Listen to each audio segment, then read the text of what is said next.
Hello, boys and girls. My name is Zane Fulp, and welcome to the inaugural daily dose of the Holy Bible. From today to the end of 2026, I will be reading through the entire Bible as part of the one-year reading plan. And at the end of each of the 66 stories, there will be questions I will be asking you. So let's begin with the first book of Moses, Genesis. Part 1. Chapter 1. Creation of heaven and earth. In the beginning, God created the heaven and the earth. And the earth was without form and void, and darkness was upon the face of the deep. And the Spirit of God moved upon the face of the waters. Chapter 2. Creation of the light. And God said, "Let there be light," and there was light. And God saw the light, that it was good. And God divided the light from the darkness. And God called the light day, and the darkness he called night. And the evening and the morning were the first day. Chapter 3. Creation of the firmament. And God said, "Let there be a firmament in the midst of the waters, and let it divide the waters from the waters." And God made the firmament, and divided the waters which were under the firmament from the waters which were above the firmament, and it was so. And God called the firmament heaven. And the evening and the morning were the second day. Chapter 4. The earth separated from the waters. And God said, "Let the waters under the heaven be gathered together unto one place, and let the dry land appear," and it was so. And God called the dry land earth, and the gathering together of the waters called he seas. And God saw that it was good. And God said, "Let the earth bring forth grass, the herb yielding seed, and the fruit tree yielding fruit after his kind, whose seed is in itself upon the earth," and it was so. And the earth brought forth grass, and herb yielding seed after his kind, and the tree yielding fruit, whose seed was in itself after his kind. And God saw that it was good. And the evening and the morning were the third day. Chapter 5. Creation of the sun, moon, and stars. And God said, "Let there be lights in the firmament of the heaven to divide the day from the night. And let them be for signs, and for seasons, and for days and years. And let them be for lights in the firmament of the heaven to give light upon the earth." And it was so. And God made two great lights, the greater light to rule the day, and the lesser light to rule the night. He made the stars also. And God set them in the firmament of the heaven to give light upon the earth, and to rule over the day and over the night, and to divide the light for the darkness. And God saw that it was good. And the evening and the morning were the fourth day. Chapter 6. Creation of fish, fowl, beasts, and cattle. And God said, "Let the waters bring forth abundantly the moving creature that hath life, and fowl that may fly above the earth in the open firmament of heaven." And God created great whales, and every living creature that moveth, which the waters brought forth abundantly, after their kind, and every winged fowl after his kind. And God saw that it was good. And God blessed them, saying, "Be fruitful, and multiply, and fill the waters of the seas, and let fowl multiply on the earth." And the evening and the morning were the fifth day. And God said, "Let the earth bring forth the living creature after his kind, cattle, and creeping thing, and the beast of the earth after his kind," and it was so. And God made the beast of the earth after his kind, and cattle after their kind, and everything that creepeth upon the earth after his kind, and God saw that it was good. Chapter 7. Creation of man in the image of God. And God said, "Let us make man in our image, after our likeness, and let them have dominion over the fish of the sea, and over the fowl of the air, and over the cattle, and over all the earth, and over every creeping thing that creepeth upon the earth." So God created man in his own image. In the image of God he created him, male and female created he them. And God blessed them, and God said unto them, "Be fruitful and multiply, and replenish the earth, and subdue it, and have dominion over the fish of the sea, and over the fowl of the air, and over every living thing that moveth upon the earth. Chapter 8. Provision for food. And God said, Behold, I have given you every herb-bearing seed which is upon the face of all the earth, and every tree, and which is the fruit of a tree yielding seed, to you it shall be for meat. And to every beast of the earth, and to every fowl of the air, and to everything that creepeth upon the earth, wherein there is life, I have given every green herb for meat. And it was so. And God saw everything that he had made, and behold, it was very good. And the evening and the morning were the sixth day. Part 2. Chapter 1. The first Sabbath. Thus the heavens and the earth were finished, and all the host of them. And on the seventh day God ended his work which he had made, and he rested on the seventh day for all his work which he had made.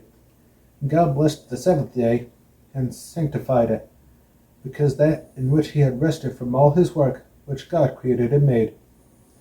Chapter 2. The manner of the creation. These are the generations of the heavens and of the earth which they were created, in the day that the Lord God made the earth and the heavens, and every plant of the field before it was in the earth, and every herb of the field before it grew. For the Lord God had not caused it to rain upon the earth, and there was not a man to till the ground. But there went up a mist from the earth, and watered the whole face of the ground. And the Lord God formed man of the dust of the ground, and breathed into his nostrils of life the breath of life, and man became a living soul.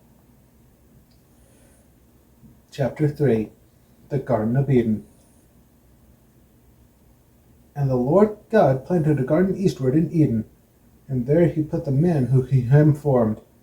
And out of the ground made the Lord God to grow every tree that is pleasant to the sight, and good for food, the tree of life also in the midst of the garden, and the tree of knowledge of good and evil. And a river went out of Eden to water the garden, and from thence it was parted, and became into 4 heads. The name of the first is Pison, that is it which compasseth the whole land of Havilah, where there is gold. And the gold of that is land is good. There is bdellium and the onyx stone. And the name of the second river is Gihon. The same is it that compasseth the whole land of Ethiopia. And the name of the third river is Hiddekel, that it is which goeth toward the east river of Syria. And the fourth river is Euphrates. And the Lord God took the man, and put him in the garden of Eden, to dress it and to keep it.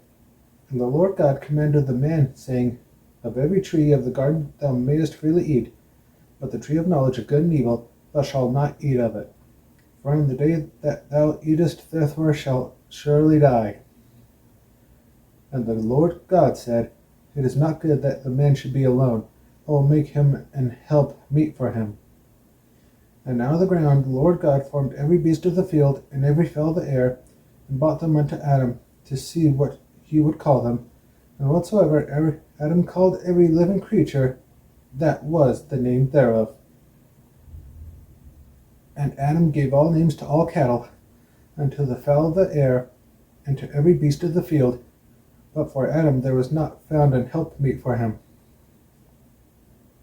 Chapter 4. God creates woman as a helper for the man. And the Lord God caused a deep sleep to fall upon Adam, and he slept. And he took one of his ribs, and closed up the flesh instead thereof, and the rib which the Lord God had taken from man made he a woman, and brought her unto the man. And Adam said, This is now bone of my bones, and flesh of my flesh. She shall be called woman, because she was taken out of man. Therefore shall a man leave his father and his mother, and shall cleave unto his wife, and they shall be one flesh. And they were both naked, the man and his wife, and were not ashamed. The serpent's deception, and man's shameful fall. Chapter 1, Part 3. Now the serpent was more subtle than any beast of the field which the Lord God had made. And he said unto the woman, Yea, hath God said, Ye shall not eat of every tree of the garden? And the woman said unto the serpent, We may eat of the fruit of the trees of the garden, but the fruit of the tree which is in the midst of the garden, God hath said, Ye shall not eat of it, neither shall ye touch it, lest ye die. And the serpent said unto the woman, Ye shall not surely die, for God doth know that in the day ye eat thereof, then your eyes shall be opened, and ye shall be as gods, knowing good and evil. And when the woman saw that the tree was good for good, and that it was pleasant to the eyes, a tree to be desired to make one wise, she took of the fruit thereof, and did eat, and gave also unto her husband with her, and he did eat. And the eyes of them both were opened, and they knew that they were naked. And they sewed fig leaves together, and made themselves aprons. And they heard the voice of the Lord God walking in the garden in the cool of the day. And Adam and his wife hid themselves from the presence of the Lord God amongst the trees of the garden. Chapter 2. God questions Adam and Eve. And the Lord God called unto Adam, and said unto him, Where art thou? And he said, I heard thy voice in the garden, and I was afraid, because I was naked, and I hid myself. And he said, Who told thee that thou wast naked? Hast thou eaten of the tree, wherefore have I commanded that thou shalt not eat? And the man said, The woman whom thou gavest to be with me, she gave me of the tree, and I did eat. And the Lord God said unto the woman, What is this that thou hast done? And the woman said, The serpent beguiled me, and I did eat. Chapter 3. The serpent is cursed. And the Lord God said unto the serpent, Because thou hast done thus, thou art cursed above all cattle, and above every beast of the field. Upon thy belly shalt thou go, and dust shalt thou eat all the days of thy life. And I will put enmity between thee and the woman, and between thy seed and her seed. It shall bruise thy head, and thou shalt bruise its heel. Chapter 4. The punishment God promises for mankind. Unto the woman he said, I will greatly multiply thy sorrow and thy conception. In sorrow thou shalt bring forth children, and thy desire shall be to thy husband, and he shall rule over thee. And unto Adam he said, Because thou hast hearkened unto the voice of thy wife, and hast eaten of the tree, of which I commanded thee, saying, Thou shalt not eat of it, cursed is the ground for thy sake. In sorrow shalt thou eat of it in all the days of thy life. Thorns also and thistles shall bring it forth to thee, and thou shalt eat the herb of the field. In the sweat of thy face shalt thou eat bread, till thou return unto the ground, for out of it wast for thou taken. For dust thou art, and unto dust shalt thou return. And Adam called his wife's name Eve, because she was the mother of all living. And to Adam and to his wife did the Lord God make coats of skins and clothe them. And the Lord God said, Behold, the man is become as one of us, to know good and evil. And now, lest he put forth his hand, and take also the tree of life, and eat, and live forever. Therefore the God Lord sent him forth from the Garden of Eden, to till the ground from whence he was taken. So he drove out the man, and he placed at the east of the Garden of Eden cherubims, and a flaming sword, which turned every way, to keep the way of the tree of life. That's it for today's daily dose of the Holy Bible. Be sure to join me tomorrow for another daily dose, and I will see you next time. Thanks for watching, everybody, and have a good rest of your day. Farewell.